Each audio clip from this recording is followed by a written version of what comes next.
નમસ્તે બાળ દોસ્તો, ડીકે એજ્યુકેશન ચેનલમાં આપનું સ્વાગત છે. આજે આપણે ધોરણ 5ની સ્વાધ્યાય પોથીમાં ભાગ 1માં પર્યાવરણ વિષયમાં પાઠ 3 સ્વાદથી પાચન સુધીનું સોલ્યુશન જોઈશું.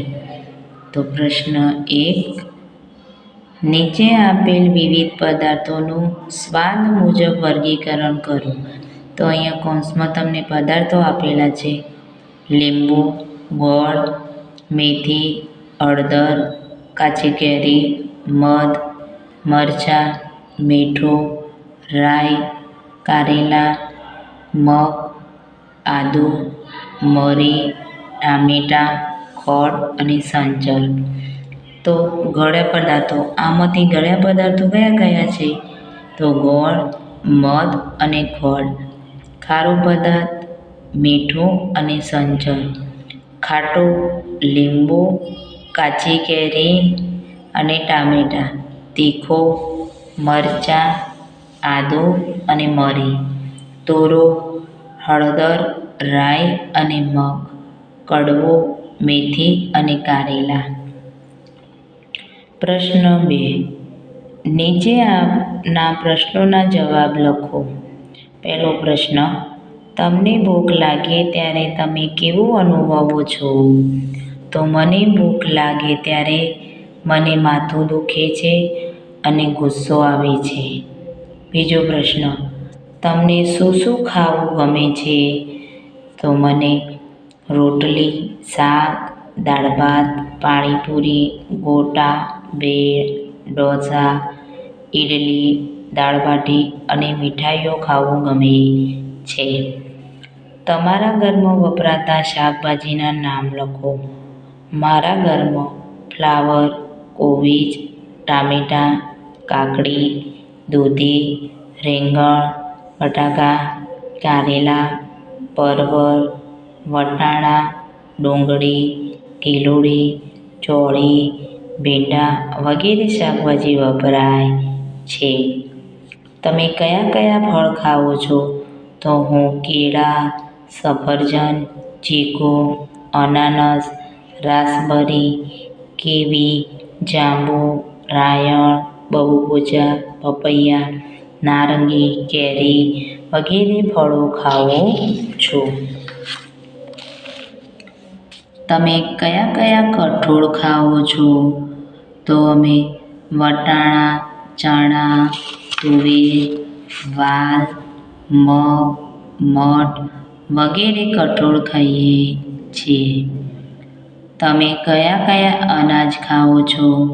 તો હું ઘઉં, બાજરી, મકાઈ, જુવાર વગેરે અનાજ ખાઉં છું. તમારા ઘરમાં વિવિધ અનાજ કઠોળનો ખોરાક તરીકે કઈ કઈ રીતે ઉપયોગ થાય છે? તો બાજરીમાં અહીંયા ઉદાહરણ આપેલું છે કે ઘઉંમાંથી શીરો બને, લાપસી બને, રોટલી બને. તો બાજરીમાંથી રોટલો અને રાબ, મકાઈના વડા અને રોટલો, ચણા વટાણાનું શાક, પાણીપુરી, ભેળ, તુવેર મગનું શાક. આપણને શક્તિ મળે તે માટે કયા કયા ખોરાક ખાવા જોઈએ? તો આપણને શક્તિ મેળવવા માટે અનાજ, કઠોળ, શાકભાજી અને ફળો વગેરે ખાવા જોઈએ. લીલા શાકભાજી અને ફળો ખાવાથી શું ફાયદો થાય છે? તો લીલા શાકભાજી અને ફળો ખાવાથી તેમાંથી પ્રોટીન અને વિટામિન મળે છે, જે શરીરને નિરોગી રાખે છે, રોગપ્રતિકારક શક્તિ પૂરી પાડે છે. શરીરના વિકાસ માટે કયા કયા ખોરાક ખાવા જોઈએ? તો શરીરના વિકાસ માટે દૂધ, શાકભાજી, કઠોળ, અનાજ વગેરે ખોરાક ખાવા જોઈએ. હવે પ્રશ્ન 3, નીચે આપેલ પાચન તંત્રના વિવિધ અવયવોનો નામ નિર્દેશ કરો. તો અહીંયા પહેલું આપેલું છે મુખ અથવા મોં. મોટું આંતરડું, અન્નનળી, જઠર અને નાનો આંતરડો. હવે પ્રશ્ન 4. કોઈ એવા અનાજ કે ફળોના નામ લખો જેનો તમે ઉપયોગ કરતા હોય પણ તમારા ગામ કે શહેર કે વિસ્તારમાં તે ઉગાડવામાં આવતો ન હોય. તો સ્ટ્રોબેરી, દ્રાક્ષ, સફરજન, ચેરી, કીવી, ડ્રેગન ફ્રૂટ વગેરેનો ફળોનો ઉપયોગ કરું છું, પણ તે અમારા ગામમાં ઉગાડવામાં આવતા નથી. તમારા ઘરમાં રસોડામાં કયા કયા મસાલાનો ઉપયોગ રસોઈ બનાવવા કરવામાં આવે છે તેની યાદી બનાવો.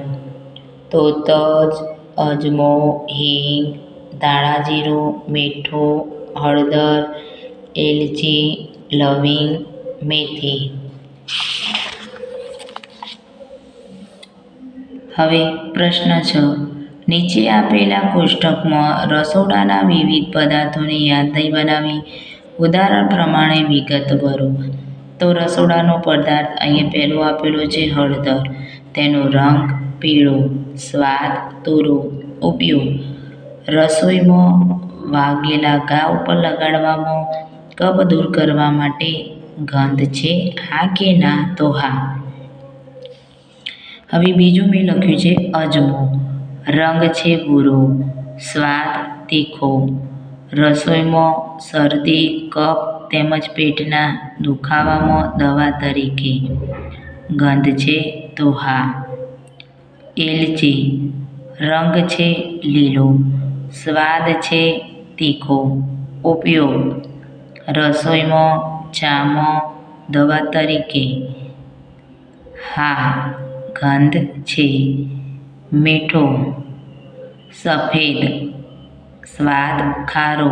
રસોઈમાં. ગંધ છે તો ના. સૂકી મેથી. રંગ પીળો, સ્વાદ કડવો. ઉપયોગ: રસોઈમાં, અપચો વગેરેમાં દવા તરીકે. ગંધ છે તો ના. હિંગ. રંગ છે સફેદ, સ્વાદ છે તુરો. ઉપયોગ: રસોઈમાં, પેટના દુખાવામાં દવા તરીકે. ગંધ છે તો હા. મરચું લાલ, સ્વાદ તીખો. ઉપયોગ: રસોઈમાં. ગંધ છે ના. લવિંગ. રંગ કાળો, સ્વાદ તીખો. ઉપયોગ: દાળ શાકમાં, દાંતના દુખાવામાં. ગંધ છે તો હા. જીરું. રંગ કથ્થઈ, સ્વાદ તુરો. ઉપયોગ: શાક છાશમાં. ગંધ છે તો હા. પ્રશ્ન 7. જીભના વિવિધ સ્વાદ કેન્દ્રના સ્થાન શિક્ષક પાસેથી માહિતી મેળવી અને ખાનામાં લખો. તો કડવો સ્વાદ, પછી વાદળી કલરના બે રહ્યા એ ખાટો સ્વાદ, વચ્ચેનો તુરો સ્વાદ, લીલા કલરનો ગળ્યો અને કેસરી કલરનો ખારો. બાળ દોસ્તો, જો આ વિડીયો પસંદ આવ્યો હોય તો લાઈક, શેર અને સબસ્ક્રાઈબ જરૂરથી કરજો.